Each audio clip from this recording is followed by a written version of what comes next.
Você sabe qual tem que ser o ângulo para você ter o alcance máximo no lançamento oblíquo?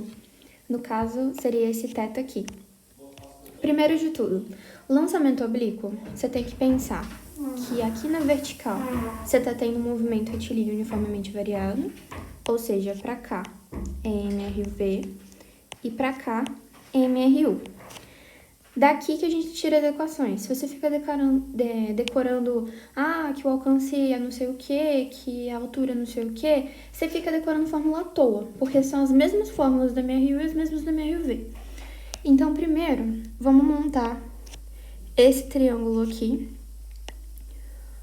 com esse θ para a gente achar as velocidades em função de V0. Porque eu quero saber o alcance máximo aqui para qualquer V0. V0 para um ângulo de 30, V0 para um ângulo de 60, não importa.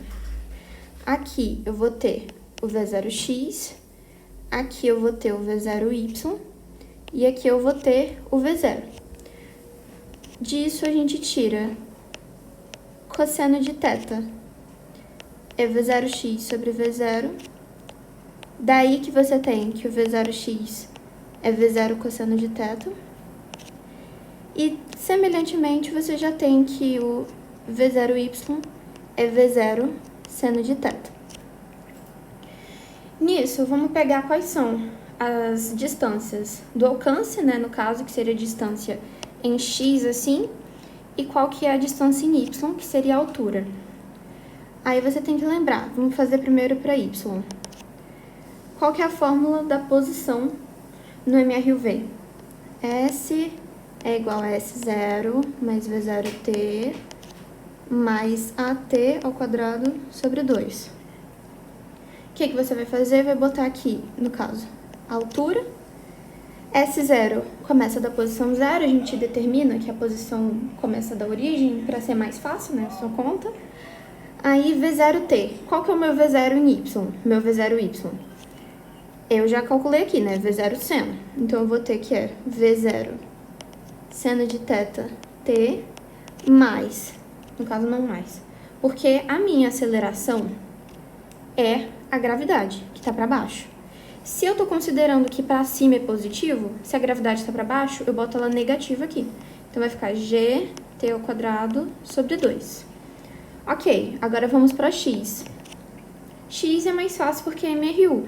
Daí a gente já tem aquela velha d é igual a vt. Distância percorrida é igual a velocidade vezes o tempo.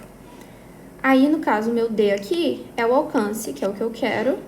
O meu v é o meu v0x, porque é a minha velocidade em x. Que aí, no caso, a gente já calculou que é v0 cosseno vezes o tempo. Aí, o que a gente percebe? Se a gente quer achar um θ aqui com um V0 constante, sem o meu V0 mudar, o que a gente precisa? Considerar que esse V0 aqui é uma constante. Aí eu não vou riscar não, porque senão vai ficar confuso no cálculo depois. Mas o que está variando aqui então? Se a gente considera que o V0 é constante para achar só o ângulo. O que está variando? O cosseno de θ vezes o tempo. E qual que é o tempo para o meu alcance máximo? Se eu quero um alcance máximo, eu tenho que ter o quê? Um tempo máximo. E aí, da onde que eu vou tirar esse tempo? Dessa função aqui. Como essa função aqui do MRUV é uma função de segundo grau, se você não está conseguindo ver, é a mesma coisa aqui. Y é igual a bx mais ax ao quadrado.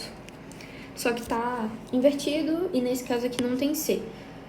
Se você não entendeu muito bem e tal, é bom você estudar a função quadrática. Não é física o seu problema. A gente tem como calcular qual que é o tempo máximo nessa função aqui. Só que lembrando que isso aqui vai ser só para metade, vai ser só para subida. Por quê? Porque eu estou calculando aqui como ele chega. Ele sai daqui, né, do zero e chega nessa altura aqui. Eu estou calculando só metade do percurso. Então, aqui a gente poderia chamar, né, o nosso t máximo disso daqui como se fosse um t máximo sobre 2, porque o tempo de subida é igual ao tempo de descida.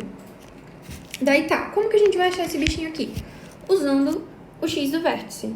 Lembrando, se esse daqui é o y e o nosso t é o x, como se isso aqui fosse uma função h em função de t, a gente tem, que é o t máximo, então a gente tem que achar o x do vértice.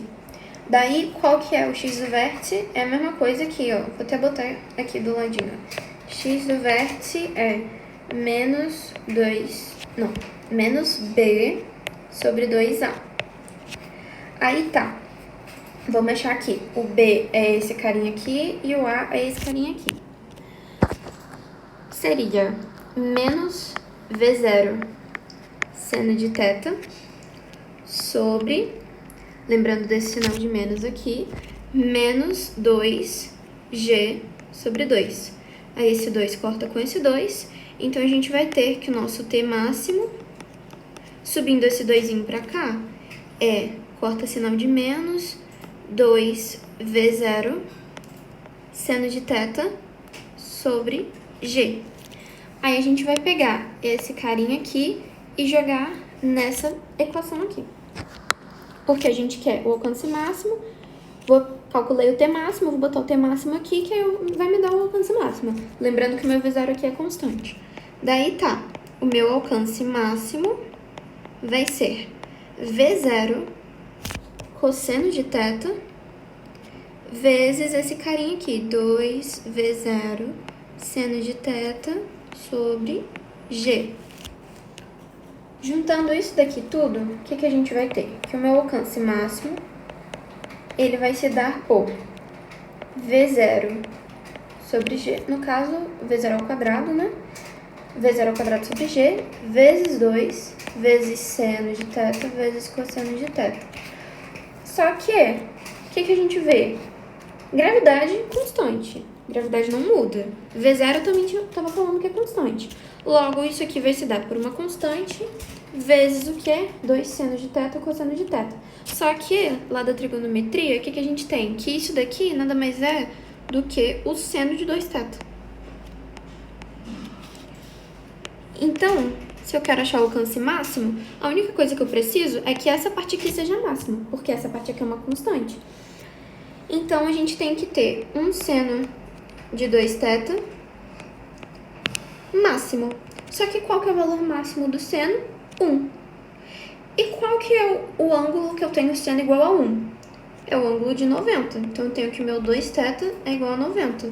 Daí, eu tenho que o meu θ é igual a 45. Ou seja, para eu ter um alcance máximo, eu preciso ter um ângulo de 45 graus, independentemente da velocidade inicial que eu tenha. Não importa qual velocidade eu tenha, sempre que eu chutar uma bolinha com um ângulo de 45 graus, eu vou ter o maior alcance possível. É isso!